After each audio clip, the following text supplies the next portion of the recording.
What's up guys, back with you guys. Kali ini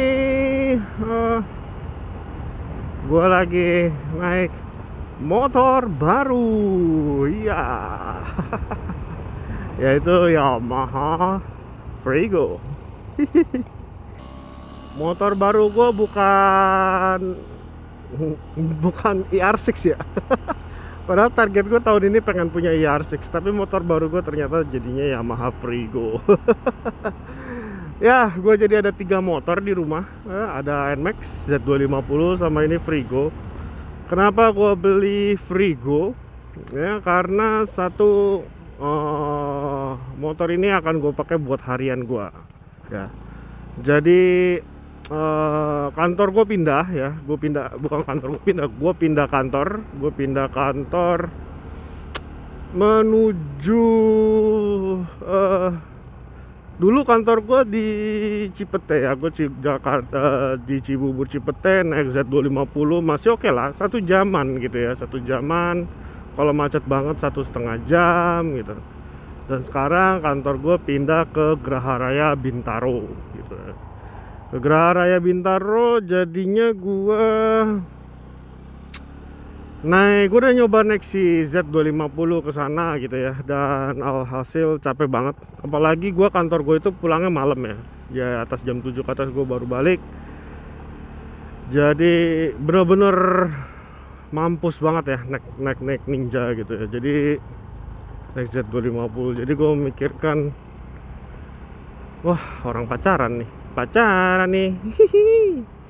Jadi gue memikirkan gimana gue perlu kendaraan sehari-hari, tiap hari ya, untuk naik, untuk gue pulang pergi ke kantor. Dan itu jarak tempuh gue sekali jalan itu 52 kilo. Ya, kebayangkan kalau naik Z250 sepegal apa gitu. Terus ya udah, akhirnya gue memutuskan membeli ya ini Yamaha Frigo Type Frigo S ya. Jadi gue akan tiap hari itu gue tiap hari akan naik motor ini sehari-hari. Dan kalau gue lagi bosen mungkin gue akan naik Z250. Kalau lagi lagi bosen sama motor, lagi pengen ngebut gitu ya, lagi pengen asik-asikan gitu nyetirnya, ya mungkin sekali-sekali gue naik Z250. Oke, gue dapet ini tahun 2000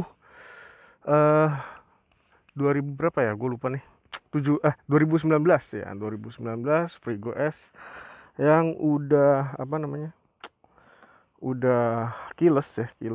Jadi udah ada alarm segala macam, mobilizer.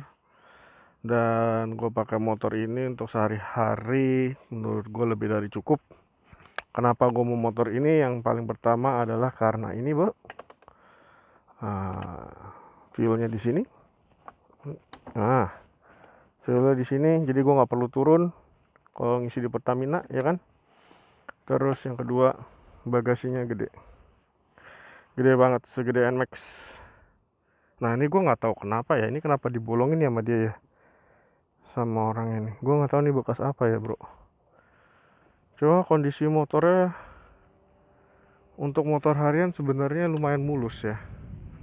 Sama pedagang gue belinya, karena nyari ya untuk owner susah banget pak gitu. Nyari yang kayaknya motor ini mulai digoreng kali ya, gue nggak tahu juga, karena ada Frigo yang baru. Terus nyari yang dari owner itu susah banget. Terus depannya ya, gue sih sebenarnya tuh gue seneng sama kendaraan-kendaraan yang yang jarang di jalan gitu ya. Kayaknya motor ini kan jarang di jalan ya, si Frigo ini. Jadi gue seneng banget gitu ngeliatnya. Desainnya kayak Yamaha Mio dari depan ya, tapi bodinya gede. Jadi gue mengutamakan fungsionalitas daripada kekerenan ya. Waktu gue beli bannya juga udah jelek nih, yang ban belakang.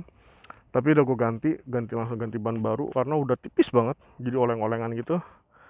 Dan ini gue dapat di harga 13 juta bro, 13 juta. Emang kalau gue niat banget nyari mungkin bisa dapetnya 10 jutaan ya. Cuma gue udah berapa hari nyari tuh, ada 2 minggu lah ya gue nyari. Dan kalau sama pedagang itu di atas Frigo S itu di harga 14 juta, 13 juta. Bukan Frigo S ya, Frigo yang biasa. Jadi menurut gue mahal sekali gitu.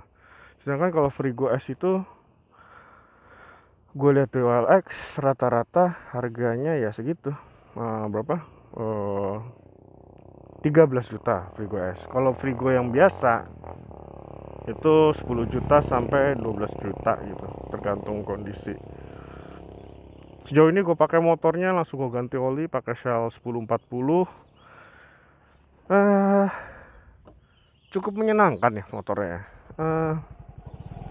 Startnya halus banget motornya. Terus untuk tarikannya juga ya 125 cc untuk harian sih mumpuni banget ya. Tuh lihat nanjak nggak ada masalah, malah kenceng sih kalau gue bilang tarikannya. Cuma emang kalau udah di atas itu dia agak-agak, kalau sudah di atas tarikan atas itu dia emang agak-agak lemot sih bro gitu ya, agak-agak udah cepet mentoknya ya, cepet mentoknya. Tapi ya gue kan motor ini nggak gue pakai buat ini ya, nggak gue pakai buat apa namanya, nggak gue pakai buat kebut-kebutan ya bro. Ini gue pakai buat harian gitu. Dan sebetulnya menurut gue dulu tuh berprinsip orang yang nggak mau punya dua motor gitu ya, maksudnya untuk gue pribadi ya kan, satu lagi buat bini gue. Memang itu juga motor bini gue. Gue nggak mau pakai dua motor, satu buat harian, satu buat ini. Gue prinsipnya sebenarnya begitu. Cuma karena emang jarak jauh banget ya. Oh ya, kilometernya kalau nggak salah masih 27.000 ya. Gue nggak tahu ini bisa di riset apa kagak, tapi kayaknya kalau dihitung-hitung 27.000 dengan kondisi yang seperti ini, motornya kayaknya masih wajar ya gitu. Orang rata-rata kalau dari 2019 itu mungkin 40.000 kiloan, karena setiap kali gue ketemu motor ini yang 2019 itu 4.000 kilo gitu, 40 ribuan kilo gitu. Ya udah, jadinya punya motor baru bukannya ER6 tapi malah Yamaha Frigo. Ya sesuai kebutuhan aja. Sekarang lagi butuhnya motor begini ya kita belinya ya motor begini gitu, sesuai kebutuhan aja. Kalau nanti ada rezeki lebih siapa tahu ya. Dan kebetulan gue pindah kantor juga karena nantilah gue curhat lah ya. Alasan kenapa gue pindah kantor nanti gue ceritain, perjuangan hidup lah, termasuk perjuangan hidup. Dan yang itu jadi lebih mendekatkan gue sama Tuhan. Ini kayaknya mau hujan, jadi kayaknya gue mau balik. Ini orang kenapa putar balik di sini ya. Ya gitu ya, sekian aja sih. Gue kondisi motornya lumayan oke. Mesinnya enak, masih lancar, masih ini. Kenapa orang bilang nggak Aerox bang gitu, gue sebenarnya seneng ya Aerox ya, cuma mahal. Gue pilihan gue tuh tadinya tuh antara Frigo dan Lexi, harganya 11-12 mirip-mirip ya. Cuma again Lexi harus buka tangki, gue jadinya males. Gue orangnya males turun dari motor ya. Dan motor itu diciptakan tangki di depan itu supaya kita tidak usah turun dari motor ya. Jadi gue, kecuali gue di Shell sama di ini ya. Kalau pakai Ninja Z250 gue masih suka turun karena emang serem kabur ya. Tapi kalau misalnya motor begini mah cabutnya mah gampang lah, tinggal ini nggak ada halangan gitu. Kalau motor laki emang lo harus turun gitu. Tapi kalau motor kayak gini NMAX mah, kalau NMAX gue ada cara trik supaya gue nggak usah turun tapi gue sopan gitu. Nanti gue kasih tunjuk nanti di NMAX. Nah ya kira-kira sih gitu aja sih, sekedar safety juga. Untuk pengisian bensin ya gue seneng sih di sini. Tapi kelemahannya jadi tangki bensinnya di bawah, jadi motor ini nggak bisa dipakai ugal-ugalan sih. Tapi kalau untuk soal speed, riding comfort, posisi riding enak sih gitu. Cuma pantat gue pegel pak. Karena nggak tahu ya, bangku sofanya padahal lebar loh, padahal lebar, cuma kayaknya mungkin keras kali ya, jadi sakit lama-lama, pegel, panas. Nah kalau pakai Ninja pantat gua nggak pegel, tapi tangan sama punggung gua mampus. Ya 11-12 ya, gak ada yang sempurna ya, kecuali NMAX ya. Mungkin NMAX gua belum pernah nyoba NMAX bini gua sampai ke mana, ke kantor gue yang baru. Nah apa itu juga salah satu kenapa gue pilih Frigo, karena supaya gue bisa tukeran sama bini gue sehari-harinya, karena dia kan jualan ya. Jadi NMAX nya itu boxnya itu dalamnya itu suka banget diisi sama produk-produk jualan dia gitu. Dan Yamaha Frigo ini cukup mewakili karena bagasinya lebih besar dari NMAX sedikit ya. Kalau NMAX 5 liter dia 5, berapa gitu, lebih dikit lah, lebih panjang sedikit gitu. Tapi kalau lebaran NMAX gitu bagasinya. Oke, sekian kayak gitu aja kira-kira kontennya. Kalau kalian suka please like and subscribe. Jangan lupa ya bro. Thank you for watching. Bye bye.